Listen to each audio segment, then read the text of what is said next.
Welcome back, sports fans, to another episode of Ugly Thirds. Today's topic will be Minnesota Wild worst three jerseys. Shrems and John, take it away. When did you see the bear? Oh, it took a long time. I thought it was just wilderness that tapered off in a weird way. Like I never questioned that there is a Bearcat head in that logo as well. Yeah. Admittedly, within the past couple years, I completely glossed over the fact that it was an animal. As big a mind blow as there's an H in the Hartford Whalers logo. Like everyone sees a W, there's also an H. Like it's wilderness, but it's also a Bearcat. This list was challenging because they're not a bad look. Nothing about this is terrible. No. None of these are terrible. None of these are egregious. The third one that we're gonna do is Look at the fact that I called an audible right before the start of the show, like should tell you that there's not third one as in being like the worst one on the list. Oh yeah, that's pretty bad. Well, we'll talk about that. First, I want to talk about their current look. I don't like it. Now, it's most things in this list are little things. Little differences would change it. Okay, what do you got? So they wanted to go with a green jersey again, which the original look was green, and I thought was amazing. They're the Wild. Wild should be green. Sure. Green. So they wanted that logo, but it's a very dark logo. In order to add contrast, you put as much white or wheat in this case behind it as possible, right? You make it pop. But why is there a red stripe here and it just stops here? Why does this stripe stop and not go onto the back? If you can't design your numbers so they're visible, as Montreal has done for 100 years, then it's not a good enough look. It's just not a good enough look. And I think just the little pieces of this, even including the M, which is stolen from this logo. The Iowa Wild. Yeah, Iowa did wear this kind of. In fact, with an Iowa script in white.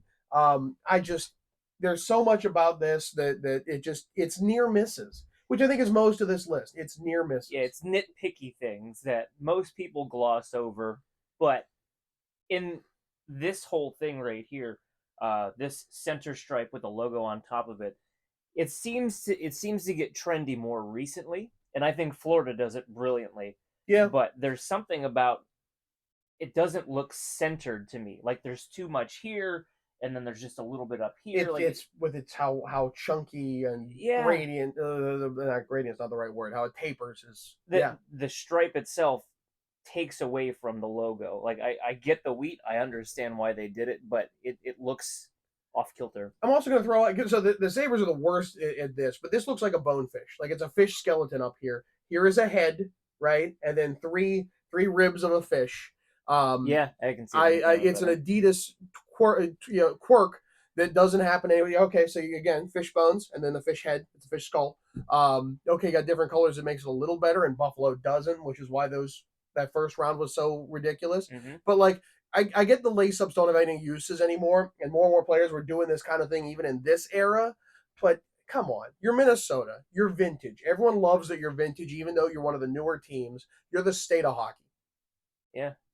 Embrace it. Yeah. Don't try and modern here when the rest is supposed to look vintage. I have a lot of problems with this jersey and this look, and I won't be sad when it goes. What's your beef with 2? 2, it's a knockoff. So Phil, when were these worn specifically? 2007 to 2007 and 2013. So when they went to the Reebok Edge, they had to cut down to 2 jerseys. There weren't enough time to make the third jerseys as well. So they took the whites and the greens and the reds they wore. People voted. They voted out the green. So they made a knockoff red, which now has a shoulder piping that didn't exist, and the hemline went away. I have real problems with this jersey. That's our fourth. That's our fourth one. Yeah. That's the one I bumped because again it's a rip off of.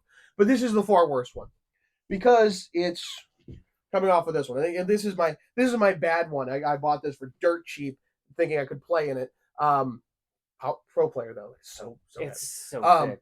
Yeah. So this is the original that it's based on. And look at the stripe difference. Can you hold out a sleeve?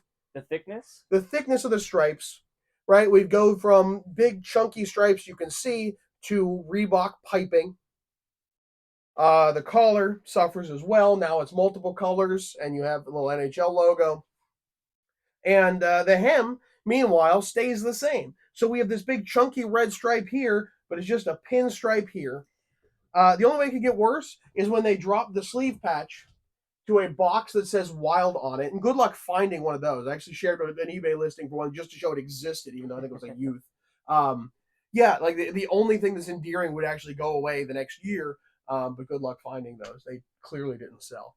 I just this was a botched job, and I think that those disappointments are the things I hate the most. I think there are too many inconsistencies here they add up, is what I'm trying to say.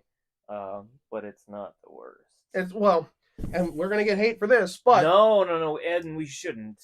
When was this worn, Phil? This was worn for the Winter Classic last year, 2022. So, this is the Winter Classic jersey, and it is based on, I think, a Minneapolis Millers jersey. Maples. So we get the abbreviated Minneapolis. Did you get that?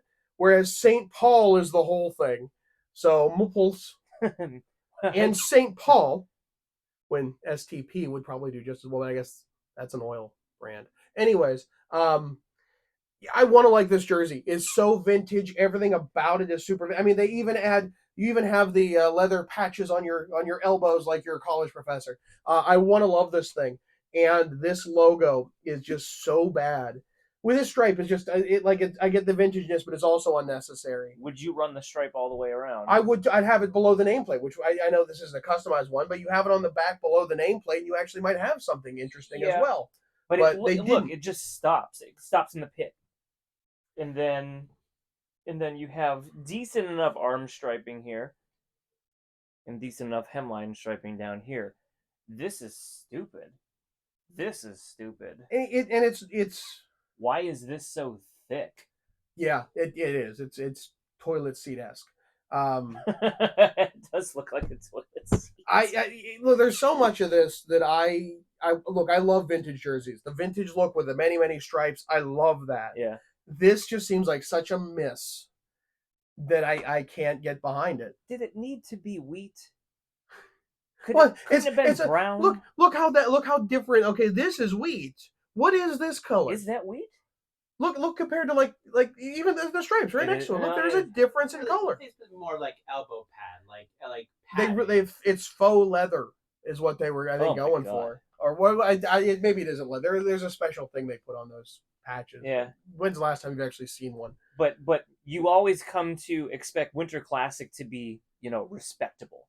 But there always has to be a worst one. This is the worst Winter Classic jersey in the series that they've done. I'd have to look again, but I'm not going to argue with it at this point. Yeah. It's bad. You remove this stripe, you make the state the whole logo, and then you put Minneapolis and St. Paul in the state. Good. But I get they're trying to reference a thing. I just think it's a misfire. When is the last time anybody's ever talked about the Minnesota Millers? Yeah, I mean, I think that's where this logo is like derived from, this shoulder patch. But yeah, no. For the state of hockey, I feel there was much more they could pull from. And they didn't. So, all in all, this is not a bad looking list for a worst of. There's far worse ofs, but for a team that's been around 22 years, this I think is the worst they've done. Yeah. All right. Let us know your thoughts. He's Shrimps. I'm John. Phil, take us out. Don't forget to hit that like and subscribe button and tune in for another episode of Ugly Thirds.